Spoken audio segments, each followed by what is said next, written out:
November 1910, Eugene Ely took off from a modified Navy cruiser on the Virginia coast, flying a Glenn Curtiss airplane. 2 months later, Ely landed on a different ship in San Francisco Bay. Naval aviation was born. Training soon moved from Virginia to Pensacola, Florida, which is the cradle of naval aviation. Every naval and marine aviator to this day traces his or her start in flying to Pensacola. Every Navy aircraft ever flown is housed in the Naval Air Museum at NAS Pensacola. Today, we honor naval aviation, then and now.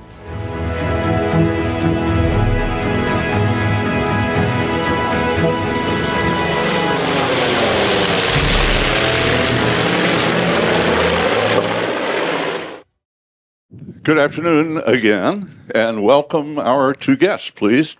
Adam, outside, please. Bill. Right here. Thank you. On my left, immediate left, is Bill Clares. Bill is president and co-owner of Westpac Restorations and president of the National Museum of World War II Aviation in Colorado Springs. So that's Bill. Adam Makos is a World War II historian and author. He has written 2 bestsellers, A Higher Call and Devotion, and is working on a 3rd book now about Korea. Gentlemen, thank you for being with us today. So, Thank you, Dave. Thank you, David. Bill, start us off. Your restoration operation is where? Well, the restoration operation of Westpac Restorations is on the campus of the National Museum of World War II Aviation in Colorado Springs. And what do you do there? Well, we try to make a living sometimes. It's a passion. The business has been going on I've been in this since 1982. And it's evolved into a very high-end restoration shop. It's a 65,000 square foot. It's a state-of-the-art built for just restoration. And, we have a few small customers a group of customers that we've had for many, many years. And, we've had the honor of restoring some of the finest aircraft, I think, that fly in the warbird industry today. What's your mission there and at the museum? Well, the mission, Dave, is really education-based. People they haven't seen a lot about this museum because it's been a slow growth since it opened in like 2012, but it was like the end of 2012. We are open 6 days a week, but 3 days are dedicated to nothing but a formal education program. So we've been bringing, I think that's at 3,600 children a year, or kids a year, but it's up to over 4,000, which is a maximum capacity that we can do.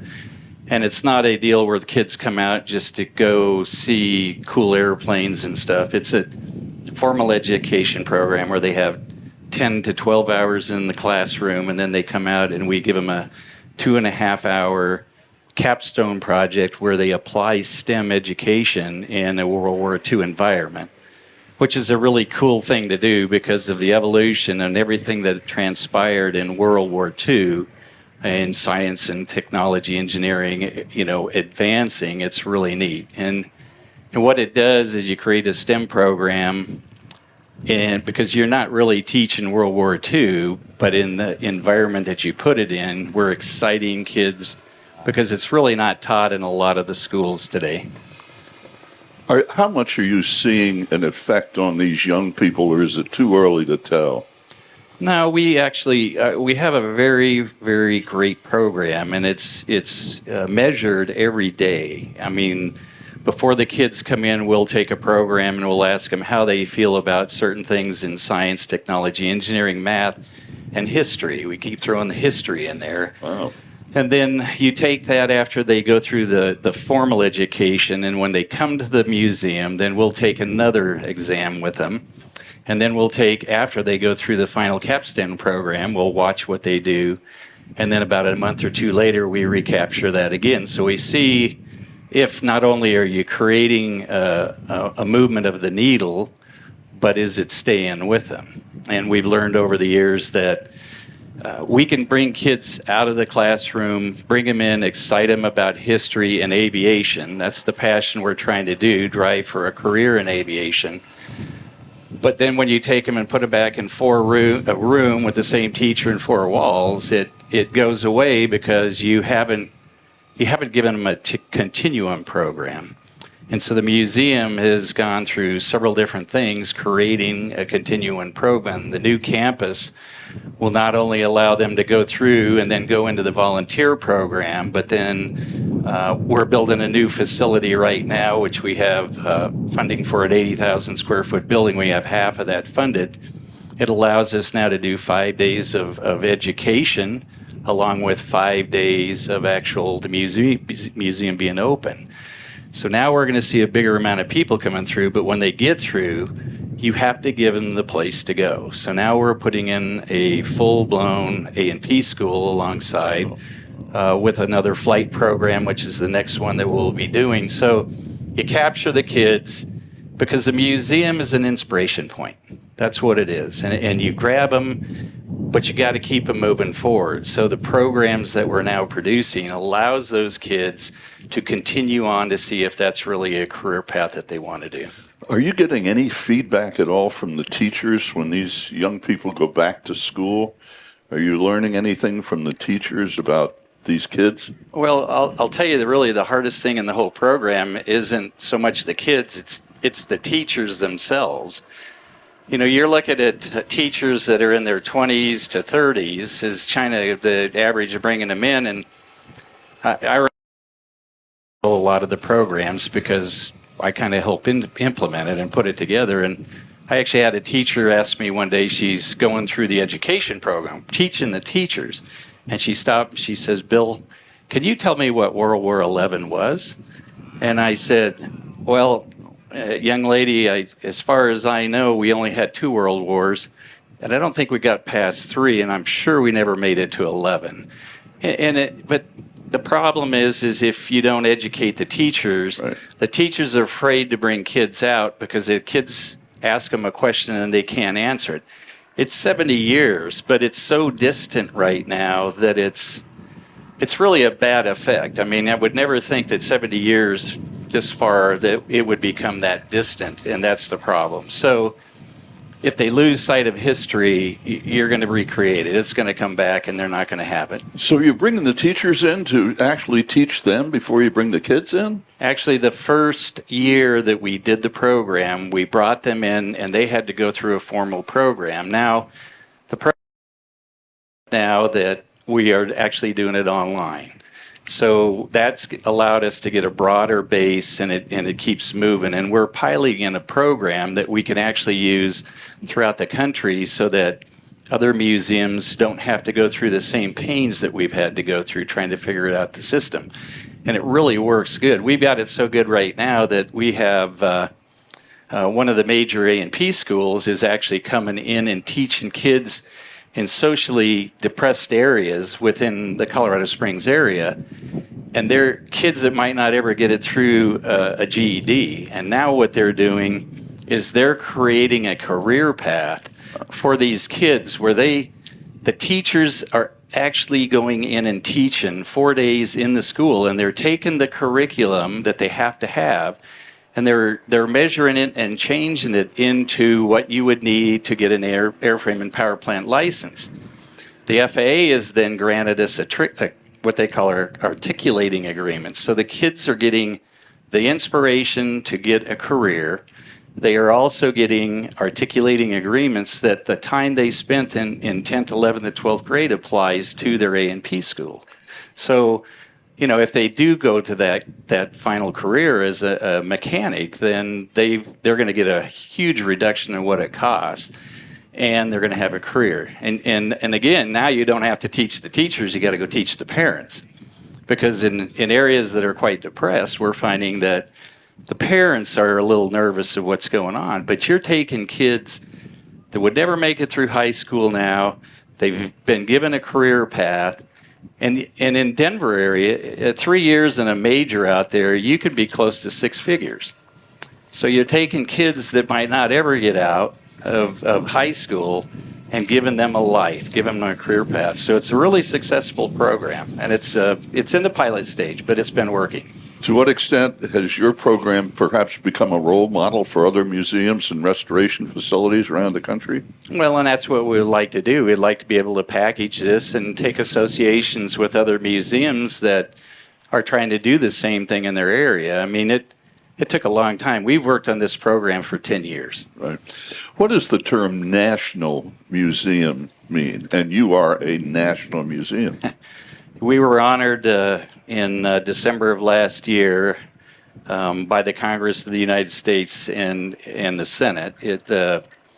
The museum had been working towards creating a museum that would solely be dedicated to World War II aviation specifically. And that's the mission statement. The mission statement is that and education, and that's the basis that we're working in. So we're not trying to get outside of our box. So we received a designation. It was the 13th one that was given from the Congress of the United States, naming this museum as the National Museum of World War II Aviation for the United States. Well, Adam, how'd you get hooked on airplanes? Well, David, it was really due to my grandfathers. One was a B-17 radio operator in the Pacific. The other was a Marine. And growing up, they would take my brother and me to museums, to air shows. And we just fell in love with that era. But we didn't want to just read about it. We didn't just want to see the aircraft. We wanted to communicate to our peers, our schoolmates who were clueless to this stuff. So we started a newsletter about veteran stories, and that little newsletter grew into a magazine, and the magazine led to what I do now, which is I write books, and I'm just a hero worshiper. I mean, that really is what it is. It's about. I see something in the veterans of World War II, Korea, Vietnam, values that I think would help us today. Tigercats. Get around to talking about Tigercat. Is that what they came out to listen to? Well, apparently. That's what this is. Yeah. Adam, how much do we know, or do you know about the role of the Tigercat in the Pacific War, World War II?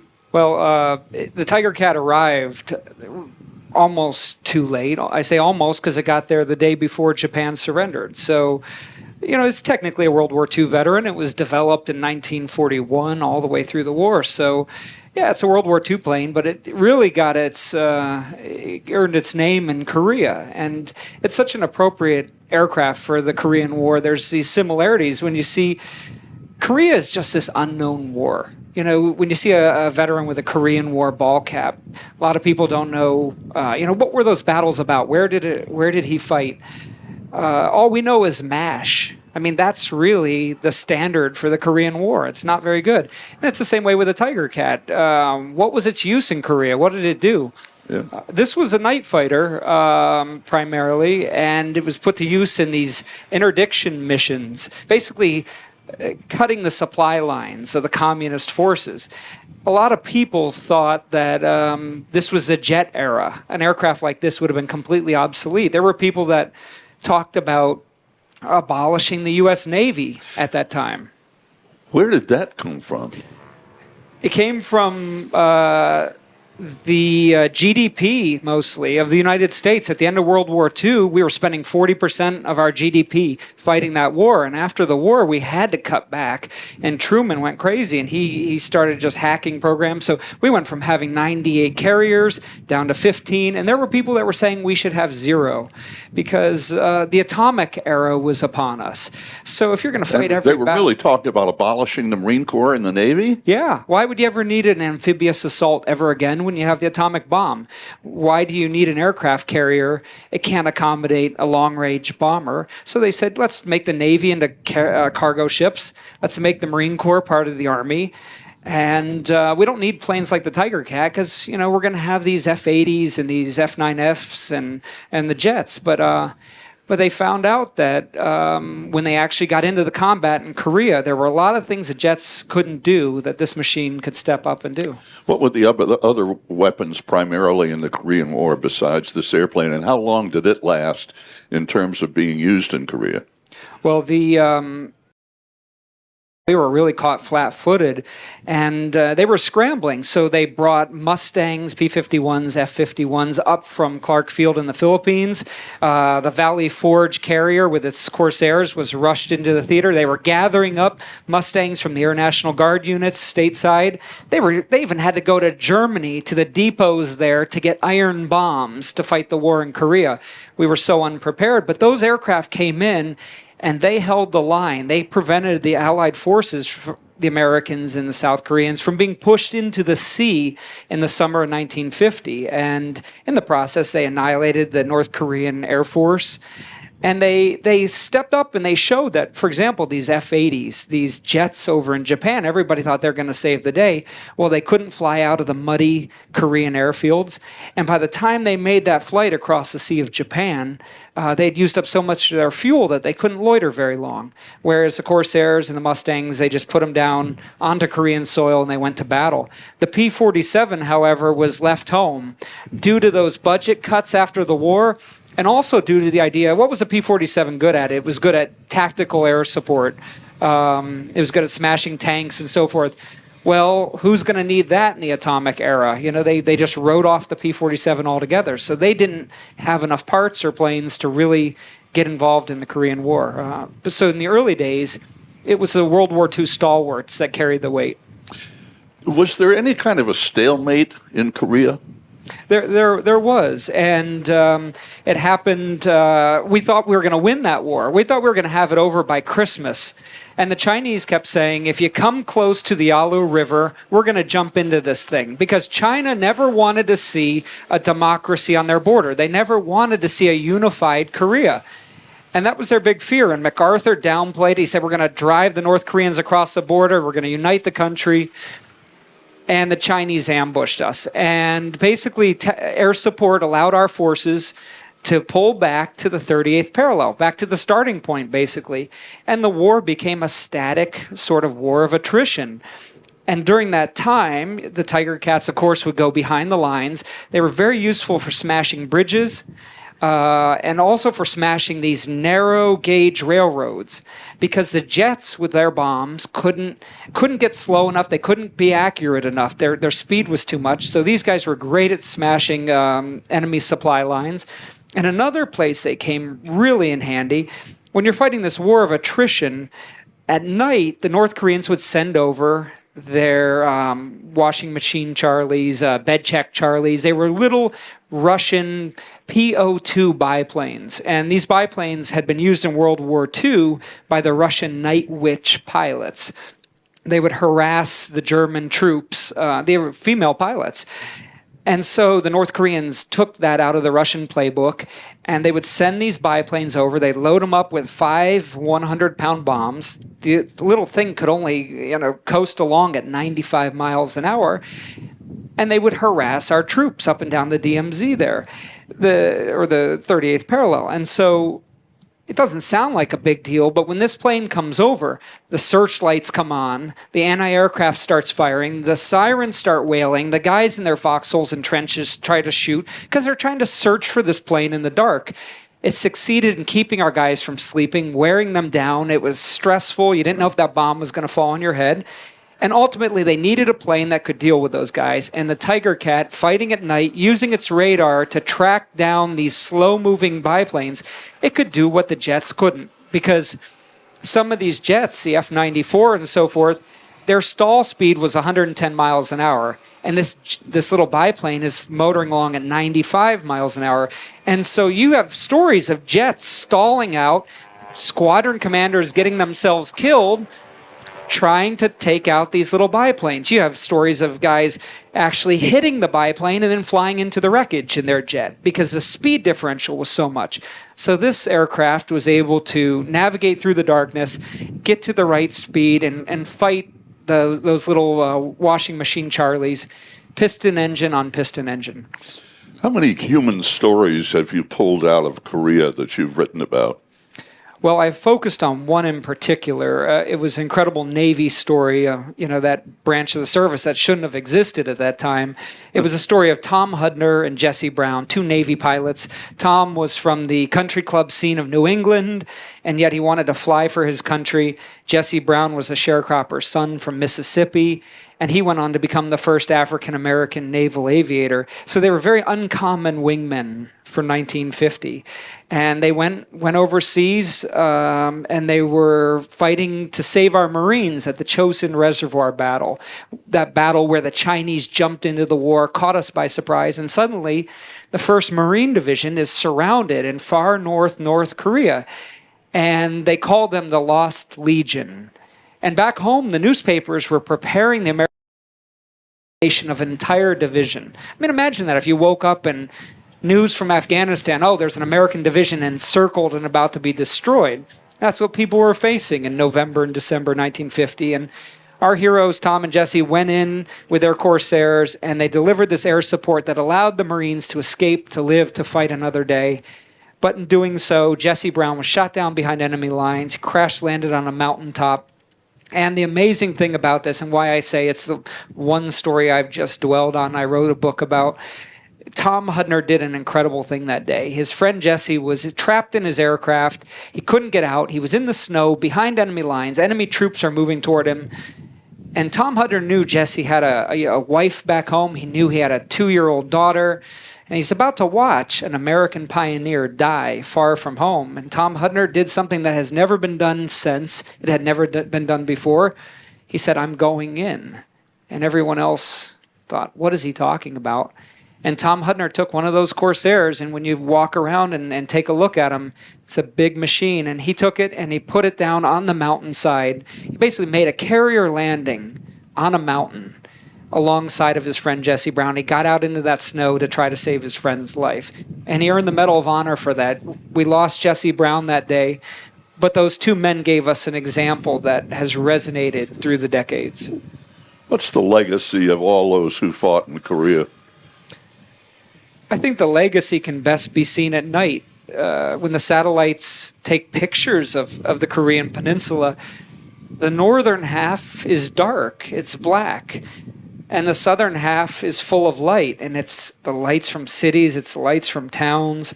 51 million South Koreans get to live in light thanks to those Americans who went and fought the Korean War. And we lost 33,600 people in 37 months of war. So it was on track to be a bloody, bloody war, and it already was by 37 months. And so I want people to look at that Korean War veteran hat and to see something more than MASH, to see something more than Don Draper, the hero of Mad Men. I mean, that's all we have to go by. I want them to see the true heroism of people who fought the forgotten war. A famous author, James Michener, who served in the South Pacific during World War II, the Navy, and later was on a carrier during the Korean War. He wrote the book South Pacific, and he wrote Tales of the South Pacific, and he wrote Bridges of Toko-ri. He said he held the Korean War veterans in such high esteem. He said actually higher than us World War II veterans, because he said the soldier or the Marine on Guadalcanal knew that back home his whole country was behind him. He said, our fighting men in Korea never had that luxury. As you, Bill, listen to Adam talk this history, how does that sit in your head every day when you go to work in terms of your mission? Well, I mean, before I got into aviation, I was in a pretty good-sized construction company that I was a co-owner in, and I always tell people if I wanted to, continue making a lot of money, that's probably what I would do. But I think somewhere in your life you get a change, and I was honored to meet a good friend of mine here this last week here at Oshkosh, Jim Kidrick, who was very instrumental in putting together the 50th anniversary of the Doolittle raid on Tokyo by launching 2 planes off of a carrier, and I was one of those 2 airplanes, and we worked together. And it was a life-changing thing. You get your tight flight suit on a little too tight, and you think, wow, this is all about me flying off an airplane. And then or carrier, excuse me, and then you go out and you sit down with the raiders the night before and all of the people, and you listen to what the sacrifices that were made and what happened, and you realize we are just reenactors in this. We're not the people. We're not the original people that did this, and it alters my life, and it changed it to where I realize it's not just about money. It's not about making money and doing. If you make enough to survive and you're happy and you love what you're doing, you've got the best career in the world. And so, I've told people for the last 25 years I've never had to go to work. I love it, but it's like he said, it's about the history, and it's keeping it alive and keeping it something that the younger generation will be able to see and breathe and feel. And it's again, it goes back to the mission of the museum and people like Jim Slattery and others that are around here in this industry is make it to where it keeps going and it excites them, and it gives them the honor, the thought of keeping this thing going. When did you get the first ideas about tiger cats and bringing them into the museum and restoring? My Tigercat, I guess my love for Tigercat goes back into the 80s when I went out and flew over in a T6 with my brother, went to Chino, walking around, and there's all these cool airplanes and all these different museums, and down on the other corner was Dave Talachay's hangar, and sitting out there this one day was a big blue twin-engine airplane, and I said, well, let's go check this out. We walk around, and you got on the nose, just look down the nose of this airplane, and I looked at my brother and said, if I will ever own a fighter, it's going to be a Tigercat. And so that it became a love and a desire. And fortunately for a guy that's a working man like myself, it was a plane that was kind of out of the text of World War II. Just because it didn't have provenance so much in World War II. And so there were a lot of them that were still around that were fire bombers and that sort of a thing. So it became something that we could get our hands on. But it was always the dream. And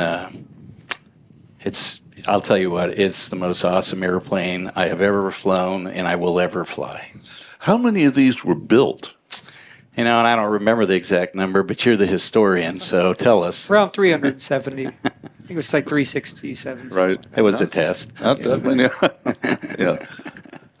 How about 375, Jim? Where's Slattery? I think it was 375. Yeah, 375 sounds Yeah. right. Is there a movie in the work? Are you working on making a movie out of this Korean story? Yeah, what we're hoping to do is to bring the warbirds, in particular, to the big screen for the first time in a while, and to make the first Korean war movie since Pork Chop Hill. Back in 1956, Gregory Peck, showed us the Korean War, and nobody has ever since. And so the book I wrote, Devotion, I'm really pleased to say that a really great Hollywood production company has picked it up. They've acquired the rights, and they're developing it right now. Oh. It's a company called Black Label Media, and they make really quality films. They made a movie called 12 Strong about the horse soldiers in Afghanistan. They made the movie Only the Brave about the firefighters in Yuma, Arizona, the Sicario series. They even had their hands in a great movie called The Blind Side. And so our story is a bit of all that. It's a bit of a war story. It's a bit of a story of friendship across racial lines. And they've got an actor. His name's Glenn Powell, and he is going to play Tom Hudner. Glenn was one of the stars of Hidden Figures, a movie that came out a few years ago and was nominated for a whole bunch of awards. He's an up-and-coming star. He was considered for the role of Goose's son in the new Top Gun 2 movie. So his stock is hot, and they're going to use real aircraft. And that's the fun of it. That was one of the first questions I asked them. I said, are we going to see real Corsairs, or are we going to have a Red Tails situation all over again? And they said, no, we're going to get the real ones. So there's already talks with owners going on, and I think we're going to assemble quite a little stable of those things and put the Korean War on the big screen. Good luck with it. Thanks, David. Bill Clares and Adam Makos, thank you, gentlemen, very much. Thank you. Sam Bass. Here's Sam Bass, extraordinary aviator, 35,000 hours as a pilot. Sam, it's all yours. We'll see what we can learn about the Tigercats. Thank you for those kind words, David. Bill, would you come up with me and talk to us a little bit? And I've also got Stu with me. Stu's going to talk to us about actually flying the airplane, and you obviously built this. And so could you just tell us a little about not these particular airplanes, but just something about the horsepower, what engines it has, and the armament that they would carry, that sort of stuff? Well, as you can see on this plane here, the Tigercat had, with a Dash 3, it has 4 20-millimeter cannons in the wing, and then it has 4 50 caliber machine guns that are in the nose. Which, if you go back to the idea of the P-38, why was it so successful was because it didn't have, wing guns that were out shooting in a trajectory to somewhere. So it was shown that being able to shoot off the nose made the aircraft very successful. The plane was also carrying, they could put I think it was a 2,000-pound torpedo on it, and two 1,000-pound bombs on each side, and then they had the rockets on the wings that came in later on. So it was very formidable, but obviously when you only shoot down a Polycarpov PO2, it's glad I wasn't in the Polycarpov, I can tell you that. So what you had another tank on the bottom of this that you could go for long range?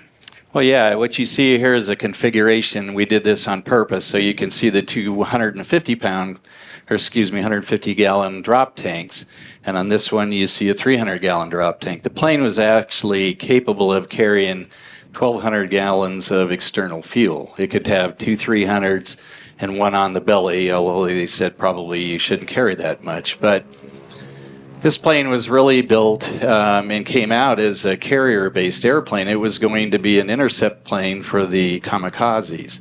So when it came out, it didn't really have a lot of fuel in it. As Stu will tell you, that you take off in this airplane without drop tanks on and you fly for an hour and a half, you better kind of be over a fuel stop. It'll pass everything in the air but a fuel stop. Yeah. But the thing is that, it didn't have to have that for a mission. The mission was to take off, climb as quick as you could, and I will guarantee you there's a lot of faster going up the Bearcat or the Tigercat. We all know it was a Tigercat. Right, Stu? Yeah. I agree. So that's all it had to do. It climbed at 4,500 feet a minute, and in our configurations we're doing today, it can actually fly even faster than that going up. Go up, intercept, and return to base. That was what it was designed for. Did it ever qualify for carrier? Yeah, the Dash 4 was qualified, as a carrier-based airplane. Like some airplanes, they have to go through all the qualifications to make sure they can do it, and there's early versions and later versions, but it was qualified on carriers.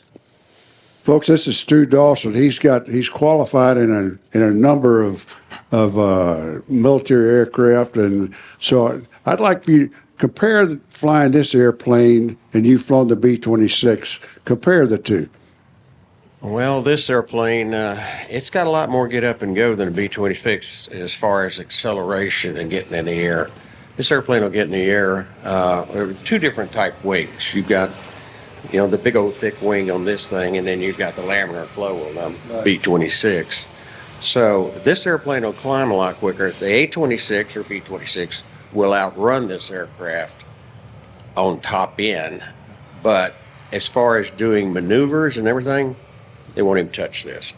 The horsepower is about the same, though, isn't it? Yeah, they're both running 2800s and everything. This is 2100 horsepower. It's a Dash 34. Well, how's it to land and take off? This one's, they're really nice. I mean, you set it up, it's all laid out, and it hits the ground and it's there. It's not hard at all. It's not as hard as the A-26. Now, you mentioned that there was no nose gear steering on this thing. Was the hardest part to learn how to taxi it? No, it's real easy. You just use brakes just like any other. It just goes. And this is a fully castering nose wheel. And you told me over here that, did you think there was, 7 of them still flying? Isn't that right, Bill? I think there's 7 that can fly right now. There's 7 aircraft that we know of that are flying, and this museum has 2 of them. And if you guys haven't noticed the numbers on the side of the airplane, these two aircraft were sequential serial numbers. So we have 80374 and 80375. They both came off the factory in March of 1945. So that one was first, and that one was the next one. Was this toward the end of the production? No, the production went further on than that. Yeah. But, Mr. Makos made a comment about, the airplane not having a lot of provenance in World War II. And I don't really look at it that way because we got a cool thing in the museum. We got 2 huge Tigercats, and we have one of 3 of the 3 flying F3Fs in the world today. And you can put the F3F in this spot right here. And if you take a look at it in the evolution of World War II, it's not just about the airplane, it's what the manufacturers did. That F3F was an 800 horsepower wooden wing fabric. It was the state-of-the-art carrier-based fighter in World War II, and we went into it. This is the evolution of 4 years later from the same factory. So you had a Wildcat, Hellcat, and the Tigercat. First nose gear carrier-based airplane, first twin-engine carrier-based airplane. That's a lot of history in World War II, and maybe it wasn't all about what it did in the air, but where did it take it to in the evolution of aircraft? The Bearcat was the last one that came out. It was being designed the same time this was the last tailwheel carrier-based airplane. This was state-of-the-art technology. And these would not fit on the smaller carriers. They had to go on the larger carrier. Yeah, they were Enterprise. That's correct. Right. Well, we really do appreciate you bringing your airplanes here. And Mr. Slattery, restoration, actually Slattery's airplane. And where is he's already gone, hasn't he? And thank you for bringing it.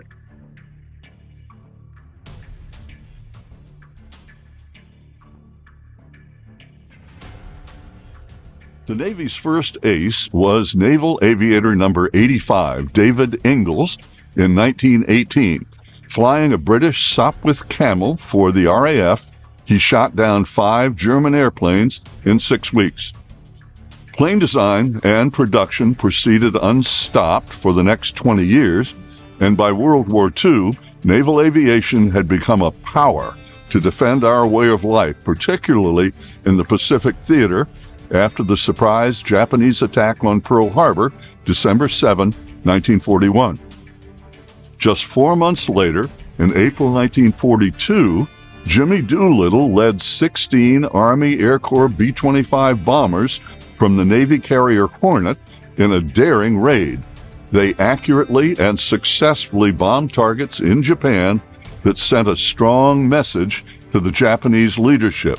The message: you made a huge mistake bombing America. Navy planes dominated in the Pacific War.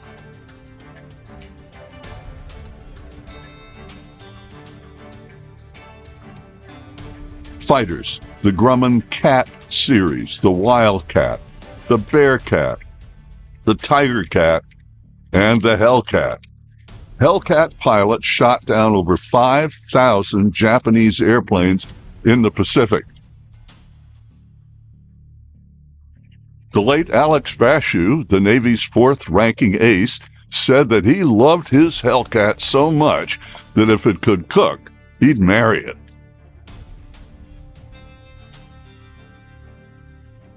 And there were dive bombers, the Douglas SPD Dauntless, that was a key in destroying Japanese aircraft carriers at the Battle of Midway.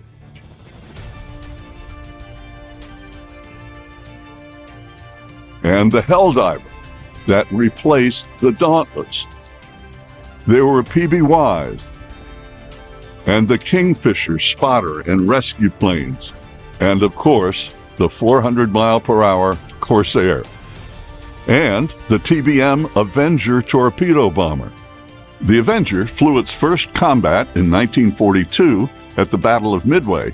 In 1945, Avengers triggered the attack that sank Japan's mighty battleship, the Yamato, that helped end World War II in the Pacific. The Avenger and all of the other Navy aircraft and their crews are the stuff of legend.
Is that normal for your wheel to pass you after you land? I don't think so. And he has one in slow-mo here, Jim, if you want to keep watching that. I touched down, and on rollout, I could feel the movement of the aircraft, and then the tire let go. The tire did not blow. As you watch it here in slow motion, the rim separated and the tire came off of the aircraft, and I'm now skidding on the wheel, the actual metal magnesium, and there's the magnesium fire you see, which quickly goes out, and my tire decided it wanted to be in the lead, so there it goes. As the pilot, I'm just controlling the airplane, and as it slowed, that has a full cast-string nose wheel here, so as it turned, was very slow. For me, it was just control the airplane and take care of it. Mr. Slattery, what was it like for you? Well, I don't know if I'll ever lend Connie Bowen an airplane again. No, the truth of the matter is these things happen. And this could have been a tragedy. These airplanes are treasures. There's very few of them. They take years and years to restore. They're worth unbelievable amount of money. And Connie, I have to tell you, when it happened, I was happy that she was safe, but more so, I was impressed by the way, with all the years of her skill put into action. Anybody else could have put this airplane in a ditch and it would have been over. She controlled it brilliantly. What could have been a tragedy turned into a minor inconvenience for the fire department. And for us, fortunately, it brought an extra wheel and we were back in business the next day. But I'm so proud of you, the way you handled it. Thank you. Because she is an extraordinary pilot. Unfortunately, she's going to be razzed for the rest of her life about this. But what we determined after looking very closely at it was that occasionally it's a tube tire configuration, and under stress the wheel can move a little bit and tear the tire stem out. So that's what happened, and the tire went flat. And as you can see in the video, when that happens, the bead that holds the wheel together has no pressure holding it together, and it disassembles, and not usually goes faster down the runway than the airplane, but in this case it did. And that magnesium, the big concern we had was with the magnesium wheel, you can't put magnesium out without a fire department.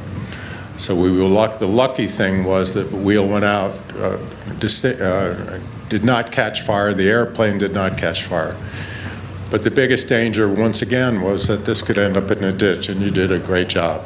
Thank you. And just to show you how much confidence I have in her, she's flying again tomorrow, right? Tomorrow. So, good for Connie. I will add that I truly appreciate the opportunity to fly any of these beautiful airplanes. There's several people here who do trust me with their treasures. And as our friend Jack Roush says, we are the keepers of the treasures. So I will always attempt to take care of the airplane. And thank you for the opportunity. Thank you for your confidence in me and the nice words that you've said. Thank you. If you love airplanes, especially Navy airplanes, you will love visiting this incredible museum and its National Flight Academy for 7th to 12th graders on Fetterman Way at the museum.